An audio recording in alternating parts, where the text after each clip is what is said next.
ना, लेकिन मेरा सवाल तो भ्रष्टाचार को लेकर जो विपक्ष आपको घेर रहा है और विपक्ष ही कह रहा है आप जीएसटी, मेरा सवाल सुन लीजिए, उल्टा चोर कोतवाल मेरा सवाल सुन लीजिए। और सवाल ये कि आप 2017 जीएसटी मुझे लगता है और 2014 में चलते हैं, जब असली मतलब मुद्दा ही ये हुआ करता था कि भ्रष्टाचार पर वार, तब 2G कोयला घोटाला, तमाम घोटाले थे, उसकी कार्रवाई कहां तक पहुंची? अच्छा, वो आदर्श स्कैम घोटाला, मतलब इतने जो घोटाले हुए उनके आरोपी आज कहां हैं? वो चक्की पीसिंग वाले अजीत पवार भी आपकी पार्टी में, अशोक चौहान भी आपकी पार्टी में आकर राज्यसभा में पहुंच गए हैं। अच्छा, नवीन जी भी आपकी पार्टी में आकर उनको भी कुरुक्षेत्र से उम्मीदवार बना दिया गया। अब इतनी लंबी फहरिस्त है।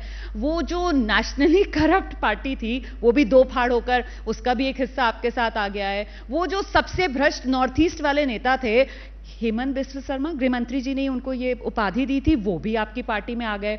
इसलिए विपक्ष जो है उसको मौका मिलता है आप लोगों को कटघरे में खड़ा करने का कि साहब ये तो कहीं ना कहीं चुन चुन कर कार्रवाई कर रहे हैं विपक्ष को खत्म करने। यही तो लोकतंत्र की विशेषता है कि हर किसी को अपनी बात कहने का हक है जी, और कहना भी चाहिए। लेकिन क्या एक टीवी चैनल की डिबेट पे मैं और आप खड़े होकर तय करेंगे कि कौन भ्रष्ट है, किसके ऊपर सिद्ध हो गए हैं? आखिरकार ये जांच एजेंसियों को तय करना है, सबूत देने और न्यायालयों को उनको दंड देना है। और वो प्रक्रिया एक दिन में कभी भी रोमाना जी पूरी नहीं होगी। इसलिए मैं आपको कह रहा हूं, आप देखिए राहुल गांधी जी के ऊपर कब का केस है और आज तक उनको बुलाते बुलाते, जैसे अरविंद केजरीवाल जी 9 बार ईडी ने समन दिया, एक बार दिया, दूसरी बार दिया, फिर कई हफ्तों बाद दिया, फिर दिया। अब 9 बार समन देने के बाद भी ये श्रीमान अरविंद केजरीवाल वही हैं जो आज से 10 साल पहले राजनीति में आने से पहले कहते थे मैं बेटियों की कसम खाता हूं राजनीति में नहीं आऊंगा। आए, फिर कहा था कसम खाता हूं कांग्रेस से हाथ नहीं मिलाऊंगा, मिलाया। फिर कहा था कि सोनिया गांधी को गिरफ्तार करो, 2 दिन इंटेरोगेट करो, सच सामने आएगा।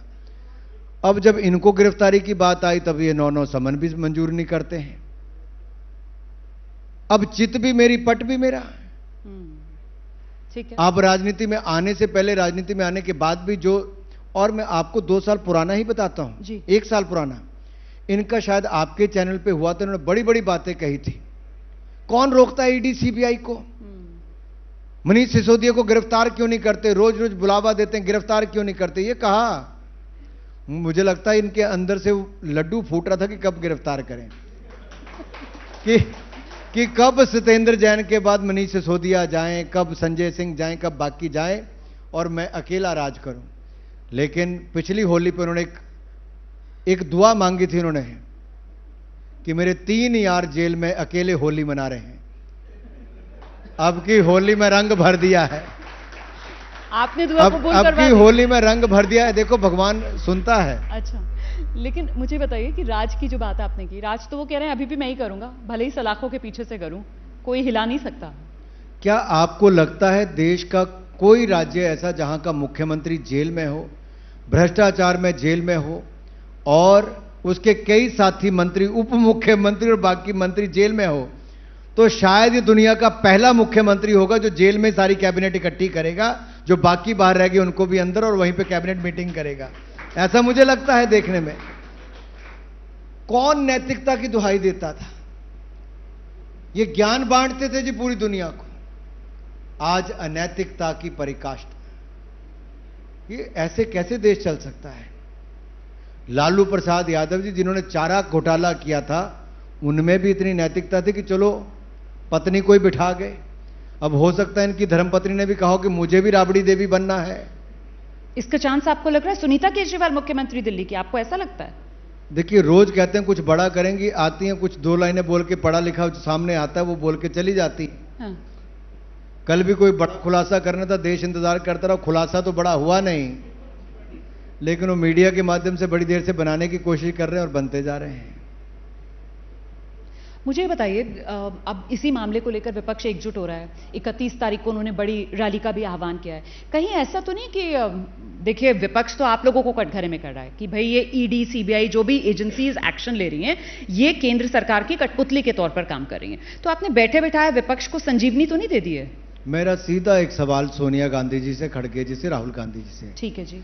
जब इनका भ्रष्टाचार था तब तो अरविंद केजरीवाल कहते थे इनको जेल में डालो। आज कांग्रेस की कौन सी मजबूरी है कि केजरीवाल के साथ रहना जरूरी है? क्या ये मानते हैं कि अरविंद केजरीवाल निर्दोष है? क्या ये मानते हैं कि शराब घोटाला नहीं हुआ? तो इनकी पार्टी ने लिखकर क्यों दिया था कि इस पे जांच करो? ये तब सच्चे थे कि आज सच्चे हैं? अनुराग जी, दिल्ली के लोकप्रिय मुख्यमंत्री तो हैं अरविंद केजरीवाल, आप मानेंगे, चाहे 2015 हो, 2020 हो, मतलब राजधानी दिल्ली में बीजेपी के नाक के नीचे से दिल्ली के अंदर तो जबरदस्त बहुमत केजरीवाल लेकर गए। तो ऐसा लोकप्रिय मुख्यमंत्री, और वो सलाखों के पीछे, वो भी टाइमिंग देखिए, बिल्कुल चुनाव से एन पहले, चुनाव के घोषणा होने के बाद तारीखों की, ये दांव कहीं बीजेपी को तो नहीं उल्टा पड़ जाएगा? तो हम ऐसा करते हैं कि जितने लोकप्रिय लोग थे, चाहे जयललिता जी थी, लालू प्रसाद यादव जी थे, अब कोई कहीं का मुख्यमंत्री बनेगा तो उसका मतलब जनता ने चुना तो लोकप्रिय तो होगा ही, बट क्या उसको सर्टिफिकेट मिल जाता कि जाओ भाई अब लूट लो, अब लूट की खुली छूट है? अगर आपका ये मापदंड है तो मोदी जी तो अति लोकप्रिय हैं। भाई आप चाहते क्या हो? एक आदमी जिसने 10 साल में देश का खजाना भरा, 2014 में 270 बिलियन यूएस डॉलर हमारे फॉरेक्स रिजर्व थे, आज 600 बिलियन डॉलर हैं, 3 गुना ज्यादा कर दिए। हम 11वें नंबर की अर्थव्यवस्था थे, आज 5वें नंबर की अर्थव्यवस्था है। और मैंने आपको जो आंकड़े गिनाए कि हमने क्या क्या किया है, मैं ऐसे आपको दुगने आंकड़े गिना सकता हूं। हमने देश को बनाने का काम किया है। ये तो शीश महल बनाने में लग गए थे, स्विमिंग पूल बनाने में लग गए थे, ये कहते थे बड़ी गाड़ी नहीं लूंगा, बड़ा बंगला नहीं लूंगा, सिक्योरिटी नहीं लूंगा। शीश महल भी बनाया, करोड़ों रुपए भी खाए, 2 बड़ी गाड़ियां भी ली और 2 राज्यों की सिक्योरिटी भी ली। ये अरविंद केजरीवाल का असली चेहरा है। और मैं कहना चाहता हूं आपसे जी, मुख्यमंत्री बनना मतलब आपको लूट की खुली छूट नहीं है, और ना ये देश देता, ना हमारा संविधान देता है, और ना ही आगे होगा। अगर किसी ने अपने पद का दुरुपयोग किया होगा तो जांच एजेंसियां स्वतंत्र हैं, उनको जांच भी करनी चाहिए, कार्रवाई भी करनी चाहिए, और न्यायालयों में ले जाकर उचित दंड भी देना चाहिए, ताकि भविष्य में देश में कोई भ्रष्टाचार ना करे।